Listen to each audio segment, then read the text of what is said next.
ஜெர்மனியின் கோலோன் பல்கலைக்கழகத்தில் கடந்த 60 ஆண்டுகளாக செயல்பட்டு வந்த தமிழ்துறை போதிய நிதியின்றி கடந்த அக்டோபர் மாதம் மூடப்பட்டு விட்டதாக அதிர்ச்சி தகவல் வெளியாகியுள்ளது. ஜெர்மனியின் மிக பிரபலமான கோலோன் பல்கலைக்கழகத்தில் கடந்த 1963ஆம் ஆண்டிலிருந்தே தமிழ்துறை செயல்பட்டு வருகிறது.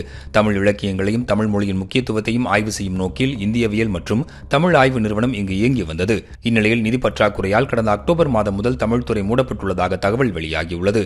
இதற்கு முன்னர் 2021ஆம் ஆண்டு இதேபோன்று நிதி இல்லாமல் தமிழ்துறை மூடப்படும் நிலைக்கு சென்றபோது தமிழ்நாடு அரசு, அமெரிக்க வாழ் இந்தியர்கள் மற்றும் ஐரோப்பிய தமிழர் கூட்டமைப்பின் நிதி உதவியால் அது காப்பாற்றப்பட்டது. இந்நிலையில் ஒப்பந்த பேராசிரியரின் பணிக்காலம் அக்டோபர் மாதத்துடன் முடிவடைந்த காரணத்தினாலும் தொடரும் நிதி பற்றாக்குறையாலும் தமிழ்துறை மூடப்பட்டுள்ளது. ஹார்வர்ட் பல்கலைக்கழகத்தைப் போல அரசு சார்பில் தமிழ் இருக்கை ஒன்று அமைக்கப்பட்டிருந்தால் இதை தடுத்திருக்கலாம் என ஐரோப்பிய வாழ் தமிழர்கள் வருத்தம் தெரிவிக்கின்றனர். தமிழ்நாட்டிற்கு வெளியே அமைந்துள்ள மிகப்பெரிய தமிழ் நூலகம் கோலோன் தமிழ்துறையில்தான் இருக்கிறது. இங்கிருக்கும் ஆயிரக்கணக்கான பழம்பெரும் தமிழ் நூல்கள் மற்றும் ஓலைச்சுவடிகளை பாதுகாக்கவும் கோரிக்கை எழுந்துள்ளது.